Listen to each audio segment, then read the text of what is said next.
Tape 3 of an interview being conducted with Leon Brett.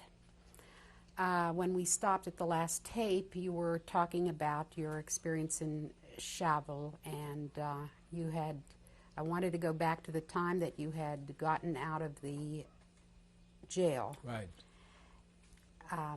You were not,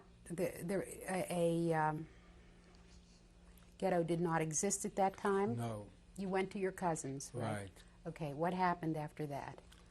You mean I lived with I was with my cousin. Maybe Yes. maybe it was only a week, or maybe 10 days, maybe 2 weeks, but we avoided going outside Why? because I guess it wasn't safe. They can catch you and make you, who knows, beat you up or send you away someplace or kill you. So the best thing we thought was to, as far as I recall, to stay indoors. But then there was an ordinance that by a certain date all the Jews have to be in the ghetto. Okay. So they gave us maybe 2 or 3 days, and we went into the ghetto. And what sort of place did you find in the ghetto, a living place? In the ghetto, I stayed. We were 6 people. I stayed with the Shalansky family. It was 5 of them and myself. They gave us a small room, and the room was just big enough for 3 beds and a table. So we slept 2 in a bed. And everybody had to go to work. There was a Judenrat, and they made lists. Now, most of the people, that's very important to remember, that there was a big leather factory in Lithuanian standard. It was big. It was owned by a Jew. His name was Frankel. And a lot of Jews worked in that factory before the war. And even so, under the Germans, they stayed on there and they worked in the factory. But I never worked in the leather factory because I was never before, maybe, or maybe had to have some influence to be sent there, I don't know. So, like I said before, I went to work for the watchmaker. This was in the winter time. It was real good because it wasn't cold. But then things kept on changing, like I said before, about hanging that Mazowiecki. That made a terrible impression that really we saw with our own eyes, they're hanging people in public. All they took them away and they killed them. At least we didn't see that. Were these also Lithuanians? All the Lithuanians. No, there were Germans too, but when it came to Mazowiecki, the Germans were supervising.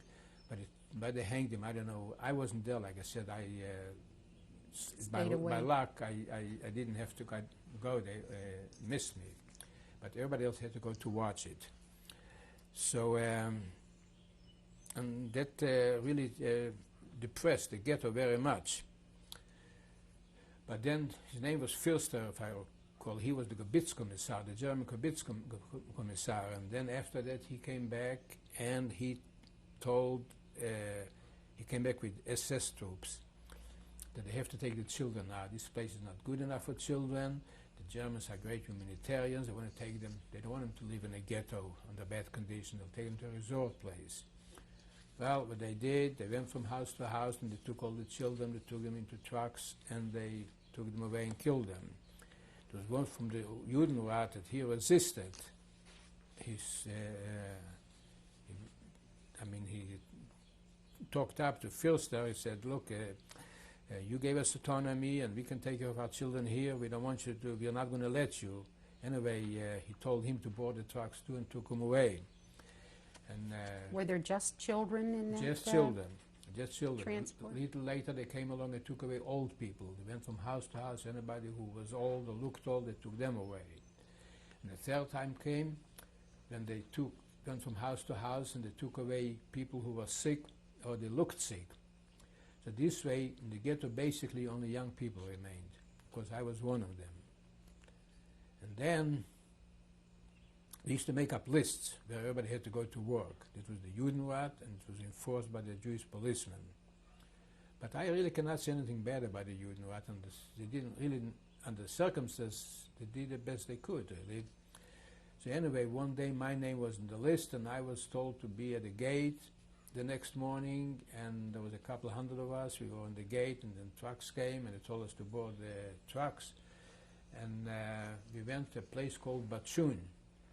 But Shun was a turf field. Turf is like sod air that you use for energy. It's also slice called it, peat. peat, right, and then you dry it, and then you burn it for energy. So I worked the whole summer, and then actually we had used to get together young people and dream about resistance, even the ghetto. Tell me more about that. Well, there were several groups of us, but I really don't know how much we could have done. Basically, we were in a jail, and the Lithuanians did not. We knew that we could not get. We needed help in order to do something. There was all those arguments. What can we do? My opinion was we can only escape a few at a time and see what we can do. Can we establish ourselves in the woods or not?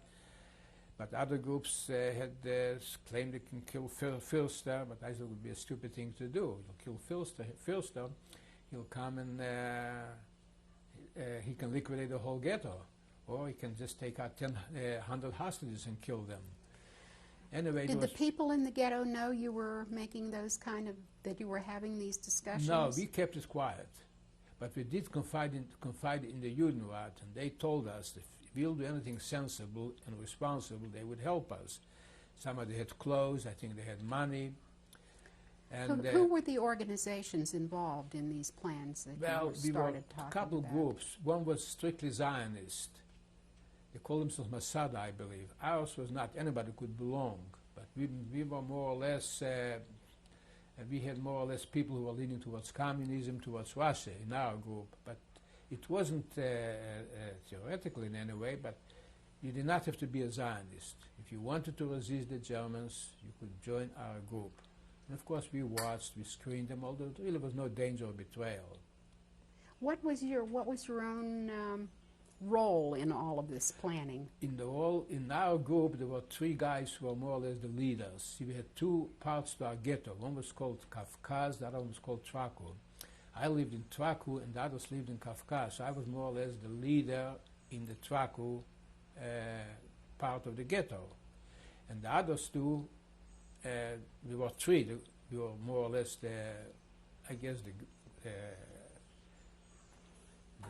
call us the leaders, I don't know what you would call us, who were the most active, I would say. Maybe we were the leaders. So in our ghetto, I was the leader. In the other ghetto, the others two were the leaders. What were their names? One was Bloch, and the other one was Rose. Bloch got killed right after the Russians came in, and Rose, no, Bloch did not. Bloch went to Brazil, but Rose got killed. They mobilized him, they sent him to the front, and he got killed. The Russians mobilized him. At the time, though, that you were pulling all this together, did you meet on a regular basis? We used to meet. We used to be able on Sunday, we used to be able to go walk from ghetto to ghetto. Sometimes used to come over to, these two guys used to come over to our ghetto, or I used to go over to their ghetto. And basically it was talk. We couldn't do very much. It was really talk. But we were hoping it would be organized, an opportunity presents itself, then maybe we'll do something. What kind of goals were you setting for yourselves? Well, what did you really want to do? Well, my opinion was that a few guys can escape and see what can be done. That's all we can do. We couldn't do anything else. We did not have any guns, and we would have a few Jews. There were thousands of Germans in Shabul, or Lithuanians, policemen, and we did not have any friends. It was just silly to say that we could really do something. Out of the ghetto, that is. Out of the ghetto, or unless we can escape and get help from Lithuanians, and maybe we can then help others escape. That was my opinion, and I was right as far as that was concerned. So, to get back to the work that you were doing, you mentioned the peat bogs. Right. And the work that you did there. Did you continue these talks? Were you with your continued, buddies from right. the ghetto, Right. and you continued the talks, and Did then you used to live there where you worked? right, we had barracks that we lived out. That was maybe for 2 months. When the season was over, we were sent back to the ghetto. Okay. And then we got another assignment. So I went from camp to camp. Some used to send me to the railroad to load and unload. Sometimes send me to the airport. And I remember one camp was sent us to sugar factory. Over there they make sugar out of beets. So my job was to unload the beets from the trains into wheelbarrow and take it to, I guess, to the factory. So this was, of course, it was hard work, but you could eat beets. What were the conditions generally in these camps as far as Well, eating I liked and it better than the sleeping? ghetto, for one reason or another. I don't know why. I guess I liked it better because you're out in the country, and maybe I thought it was a better chance of escaping, because if you're in the ghetto, assuming you escape from the... Escaping wasn't that hard. You could escape, you're in a city, and everybody will spot you. They could tell a Jew right away. But when you were in those camps, you escaped, you were in the countryside, sometimes close to the woods. Now, the interesting part was we were getting more and more organized, but again, I couldn't say that we had any different plans. We could become really partisans, fight the Germans. It was silly to make a statement like that. Now, in White Russia and the Ukraine, they had whole armies of partisans that were supplied from the air by the Russians, but he was just a group without any connections. But then I was sent to a camp called Daugel. There was a brick factory, and there things changed. First of all, the brick factory was in the woods. And my job was to have drying rooms in the factory. People make the bricks, and you put them in drying rooms, and after a while you take them out and you load them into railroad cars. So Besides your group from the ghetto, who else worked there? well, at that we were more organized, and we asked the Judenrat they should send our whole group to that camp, because we heard that from that camp it's easy to escape. And again, they told us, we will be careful, we'll let you do it. And we told them, all we want to do is send out like a mission and see what can be done, and we'll be in touch. But anyway, things worked out, not because of what we did something, it was luck. When I worked in those drying rooms, it was very dusty there, it was very bad, and it irritated my eyes to the point where I couldn't work. I was almost blind, but the foreman, he called me all kinds of names. He told me I was cheating, and I was lying, and I was faking, and there was really nothing wrong with me. Anyway, our administrator, of course, he was Jewish, he was a pharmacist, he was a very smart man, a very nice man, spoke perfect German. So he took me away, and he gave me a job to work for a Lithuanian, and his name was Jurgis, and it turned out I became friendly with him, and he offered to help me. What work you were doing? Work with this? Well, we fooled Jurgis? around, we didn't do very much. I was supposed to, he had a horse and a wagon, was supposed to clean the premises, take away broken bricks, and do this, and bring supplies. We really didn't work, but he was very nice to me, he gave me food, and we became friendly. He was a very rough person, and nobody trusted him. Everybody thought that he's the worst character, and you cannot trust anybody like that, but I kind of trusted him. Anyway, one day he told me that he and another Lithuanian, his name was Geriba, they want to help us escape. So we used to go to get water from a stream in barrels. He said, tomorrow when we go for water, he'll be there, the Geriba, he wants to talk to you. Like, he was a very rough person, and but anyway, I took him seriously, and I asked somebody else to come along with me, so we went. Who was the other person that he said would be there? He was Lithuanian. His name was Geriba. Geriba. Right. And was this somebody that Jurgis knew could Right. help you? Right. Okay. And evidently they had some kind of more or less an arrangement that if possible they want to help the Jews from that camp. So I came there and we talked to the Geriba. There were Ukrainian guards that Jurgis, he kept the Ukrainian guards busy, and here that either he bribed them something, he gave them something, I don't know. And he told us, look, there's a letter in the wagon now, there's a group of Jews, they're partisans, and if anybody, and there's a letter, they wrote a letter in Yiddish, I have it hidden in the wagon, and when you'll come to the camp, you read the letter carefully, and anybody wants to escape can come to my house, and there's a lad, a young Lithuanian lad, he'll take you there, he'll take you to them. To this group of partisans. Right, and that Geriba was a dignified person. So it doesn't mean that you could trust him, but somehow I trusted both of them, especially that Jurgis, that rough guy. So anyway, and later on, and anyway... Did you talk to your other buddies there? Oh, sure. They all knew about this. Gave him the complete report, and me and the other guy, Bloch, who's presently in Brazil, was supposed to run away, but he changed his mind. Because for me it was easier to do because I didn't have any family. But he had a mother and a younger brother, I think, a father. So anyway, he changed his mind. So I decided, I volunteered that I'll run away myself. But then something else happened a couple of days before. The Kyrgyz once, he gave me a package. He said, here, that's for you, and you better hide it. It turned out right away I could feel it was a gun. So I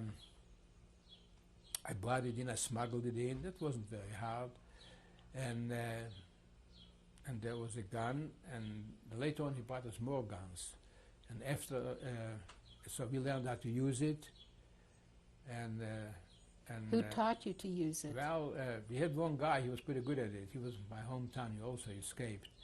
And really not much, you have to learn how to take Load it it apart and clean it and use it. And at night we used to do it, and of course an administrator, he warned everybody not to talk about it, not even to think about it, because the Germans would find out, that would be the end of us. Who told you not to let Our anybody? administrator, our Jewish administrator. Oh, there was a Jewish Oh, sure. administrator there that Right. knew he was about a pharmacist this. before Oh, the war. pharmacist. Right. Okay. And so later on he bought us a couple more guns. But anyway, I volunteered to escape, and I was the only one. And we had meetings, and they gave me good clothes. Our administrator gave me new boots, new clothes. And it was all prearranged. During the day, I used to make plans with that guy, with the Lithuanian. He told me I should escape in the middle of the night and come to a certain place. And he'll come in the morning and bring me food.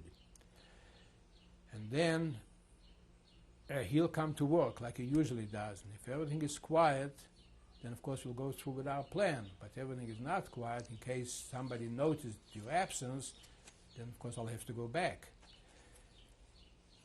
So what I did, there was an outhouse in the corner of the camp. So during the day I went over many times, and I pulled some nails, I loosened the wires, and in the middle of the night I went to the bathroom and I took off my yellow stars and I crawled through the fence, and I escaped, I went to the designated area, because I knew where the spot, we almost passed the spot, and we went for water. It was maybe 300 or 400 yards away, something you could see it, but it was concealed, it was like a swamp, well concealed. Now, of course, they used to count you every morning, take a roll call. Now, how do you solve that problem? Now, that was really easy to solve, because when the Germans took away the children, they missed about 40 or 50. And about 4 or 5, I really don't know exactly how it happened. We smuggled them in our camp, and they were with us. So since I wasn't there, they took the biggest one, and he took my place for the roll call. So the number was there, no problem. Anyway, I was there, and I waited in the swamp. I remember it was a warm day somehow, and the flies were bothering me, and I was so uncomfortable. I don't know whether such danger, that you can call it. You were just hiding away in this spot. I was waiting. In the morning, he came and he brought me food, and he went to work. Again, I was very uncomfortable there in the swamp. And after, he said, of course, if things will be dangerous or something, I might have to go back. But he came back, everything is quiet, nobody noticed your absence, and everything is fine. And he was going to take me to the Geriba's house where that messenger was. Now, that I must say, after I left, he smuggled in more guns in the camp. Since it was a small camp, maybe I shouldn't make a statement like that. I bet you that we were the most armed, we had more arms than any camp in Europe. We had guns, hand grenades, they're all hidden in the brick factory. It was easy to hide because a lot of drying chambers there. It was a dilapidated building. Because I didn't see it. They didn't even give me that one gun for protection. They told me I have to leave it there. But anyway... when you left the camp, you had no gun with No, you. I had nothing at all. I came to the Geriba's house, and I came there, and there was a young lad, and I'm really fond of that guy. I mean, I really, whenever I think about of him, I really I become emotional.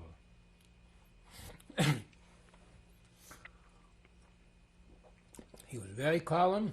We went to sleep. We slept on the warm blanket, and there we slept on the warm blanket. Here I couldn't believe my own eyes. Here I was a Jew who must be exterminated. Here I sleep like with the Lithuanian, the same blanket. The guy's calm. The Geriba was nervous. He wanted us to go right now, as long as it's dark. He said the police station is across the street. That was in the town. And that the young Lithuanian, his name was Panukas. He said, I'm tired. I want to sleep. I'll go in the morning. He said, you can't go in the morning. I said, no. Anyway, finally they compromised. We left. Maybe I slept for a car. I couldn't sleep, but he slept. And then when it was still dark, we left. And he went through towns with me. Of course, we changed clothes. I took his peasant clothes and took my Jewish clothes. And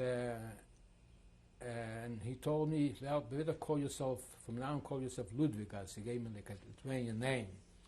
And he was calm, relaxed, and we went through towns. He used to stop and talk to people, and now he gave me a gun. He had a gun for me, right? And he said, look, you keep your gun in your pocket and hold your finger on the trigger, and if I give you a sign, then you might have to use it. But nothing will happen, nothing will happen. So anyway, we went to small towns. I don't know how many hours. It took maybe 2 hours, 3 hours, it's a small country. I remember once we went to a small town, we were stopped. And Do you remember the names of any of these towns? No, I don't remember anything. And two Lithuanians with rifles came over. He said, what are you? He said, you're smugglers. Where are you going? So he started to cry. He said, our aunt is sick and we're going for a doctor. And please, he said, don't, we have some moonshine and we have some food. Don't take it away from us because the doctors will need anything for money. And we have to give them food. So the Lithuanian said, you're liars.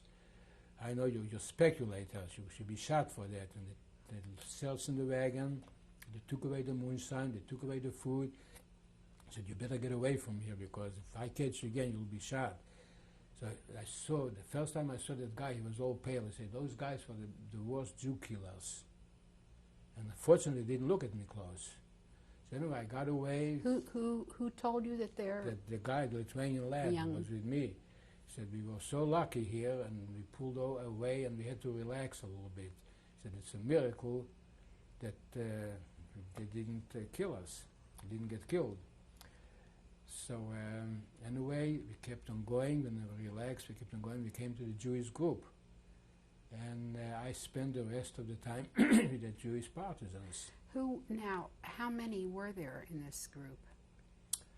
I don't know. I would say not many. Let's say 15, something like that. Did the membership ever change, or were No, they the same people? I believe I was the last one who came there. But whenever I go to Israel, I get together with the founder of the group, and he tells me different stories. There were more and more came, but I really don't know. Who is the founder of the He's group? Chalozin. His name was, they were farmers. And they, Lithuanians helped them. I had an uncle and an aunt who were also farmers in about 10 miles from our town, maybe 20 miles, I don't know. And the Lithuanians killed them all. They had 11 children, and they killed 9 of them. One was arrested by the Russians because he was an ardent Zionist. He was sent to Siberia, so he survived. And another boy, he emigrated to Argentina, so he survived. But they killed the father, the mother, and the 9 children. But on the other hand, the Chalozin family, the Lithuanians helped them. So there was a father, 3 sons, and 2 daughters. I believe a mother too. Maybe not a mother, I don't remember. Anyway, so the one father and a son got caught and they got killed. But 2 brothers and 2 sisters, they were the 2 brothers were more or less the organizer, and they, you can call it the leader. I really didn't have a leader. So I was with them. We lived in Lithuanian villages. We walked at night, and I was very quiet. At night is when you walked? Always at night. Later on, we became more daring. Some we walked during the day too. But basically only at night. And they knew every path, they knew everything, where to go, and they knew every person, every farmer, and they knew who would give us, who would help us and who would not help us. And also we had a Polish priest, and he had a brother who was a wealthy landowner, and they helped us a lot. And we really didn't lack anything. It was danger, but in my opinion, it wasn't as dangerous as being in the ghetto, because we were well armed, Did I, you each have a gun? oh, I had a machine gun. I had several hand grenades, and I also had a handgun. Did the people in these little villages that knew the Chalozans, or some of the people in the group, were they? Did they know that you were Jewish partisans? Sure, sure they knew. Some of These- them were very nice to us. Very nice. Was there any fear that any of them would turn you all into they the? couldn't. Oh, they couldn't because why? we were pretty strong. First of all, we were very smart. We knew exactly where to go and where not to go. And for them to find us wouldn't have been easy. And then we could also offer resistance. I couldn't classify myself as a fighting partisan because we're a small group. We did have several skirmishes that we did have, but basically we were a resistance group. We resisted being killed, and we were very good at it. So we walked at night, and we knew exactly where to come, and we came. Some of them welcomed us. We could stay in their barn for the day. The next night we would go someplace else. So you rested during the day and you moved at night. Right. Was that your plan? Right. Did you have any specific jobs to do in that group? Well, we were always making plans, and we had a lot of. We came along. They used to always search for us, the Lithuanian policemen. So a couple of times they came along, and we were shooting at each other. Who was shooting at whom? We were shooting at them. They were shooting at us. At the Lithuanian right. police. Right. And the rumor was that we killed some of them, but I'm sure we did, but I don't know how many. Fortunately, they did not kill any of us, except they killed the father and the son of the Chalozans. They caught him somehow by chance in a farmer's house. And we lived like this, and once we even became so daring, when the Russians were real close, we occupied a town with the name of Kilmy. It was right on the highway, on the main highway. And we stayed there for about, I don't know, and then we decided it's a stupid thing to do. We were only a small group, 10, 15 guys, and then we kind of suspected maybe there's a stronger force coming back to recapture it. How so we did you pulled out. occupy the town? How We did you came do in that? and the policemen ran away. We just came in and we occupied, they were from their town, they knew exactly what. You go here, you go there, and we took up positions and the other ran away. Were you aware at that time that the Russians were near? Oh yeah, Russians were near. Did you ever meet up with any other partisan group or have connection with any No. other partisan group? No, there was a lot of them wanted to join us, but we wouldn't take them, we didn't trust them, especially Russian prisoners of war. A couple of times we let them come along with us, a few that we knew quite well. But basically we did not have any contact with anybody else. We were a group, a distinct Jewish group, and we did not want to have anything with anybody else. Okay, we'll continue on the next tape.